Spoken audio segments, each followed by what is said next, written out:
Balance, something that Captain Aim spends most of his time searching for. It's worth mentioning that he captains a rather unusual boat. Scores of passengers put their lives in his hands, having no other choice than to risk a journey in this boat. Indeed, at 90 meters long and 40 meters wide, the wooden monster that he captains is practically uncontrollable. However, given the appalling state of the roads in the Congo, the river is still the simplest way to transport tree trunks. Such a heavy load means each maneuver must be thought about well in advance.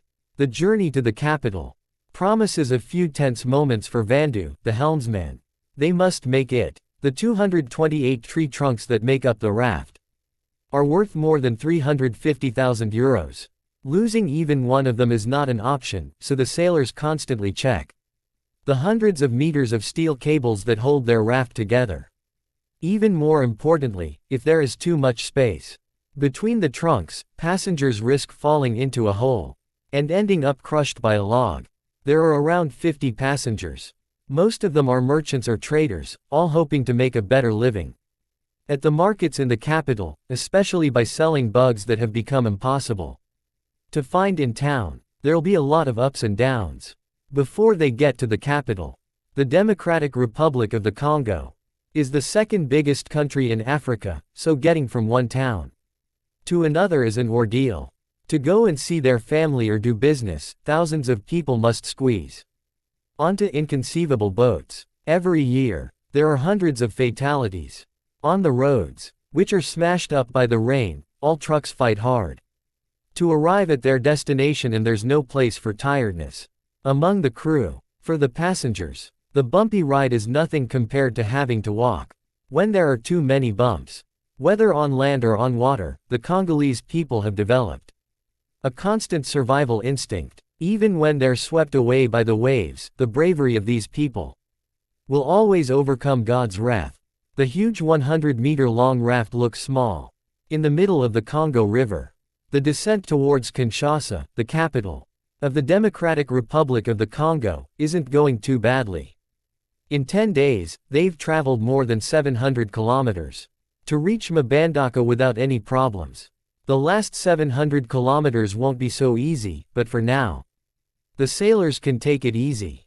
Bathing in the water from the River Congo isn't a very good idea, as it's extremely polluted by toxic waste from products used in the mines, and the swirls in this swimming pool are not like those you get in a jacuzzi. This young, reckless sailor is quickly called to order. Accidents are frequent on board the raft, and feet are usually the first to suffer from the many bits of metal sticking out of the raft. Even when you have very little, you can make do and find a solution in any emergency. The alcohol level is over 50%. It's perfect, except the sailor will get an anti-tetanus jab when he arrives in Kinshasa.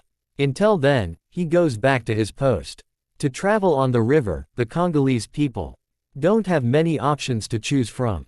There are whalers, which are sort of floating coffins that take on water everywhere, but are perhaps the most comfortable of boats available, especially when you compare them to these ones. They look like floating shanty towns, the biggest of which can pack up to 2,000 people onto them without any water or toilets. According to Vandu, the state is not entirely responsible for this lack of infrastructure. The state has to cope with widespread corruption amongst its civil servants, and it has also struggled to pick itself back up from the damage done by two armed conflicts, as well as having to combat the guerrilla groups hindering the economy in certain regions. In the Congo, unemployment affects 40% of the population, with many people surviving rather than living. Everyone tries to sell what they can, like Gloria. This grandmother is traveling alone with her 2-year-old granddaughter. Life isn't easy for her. The parents of the little girl left without leaving an address or any money. To pay off her debts, Gloria has started to sell cassava flour, or as it's familiarly referred to, fufu. A good discount for the grandmother, as the other passengers have paid around €8 each. To avoid passengers having to travel with their backsides in the water, the captain of the raft has made some planks available, but there aren't enough for everyone. When new traders Like Jean-Paul come aboard with several bags of goods. People are bound to grumble. Jean-Paul makes a bit of space to store his fish in a dry patch, but the other traders don't appreciate it. Quickly, the lack of space will become the least of their worries. Though the evening might have seemed calm and beautiful, Vandu and the captain have noticed the weather starting to change. They have just enough time to pull up on the bank.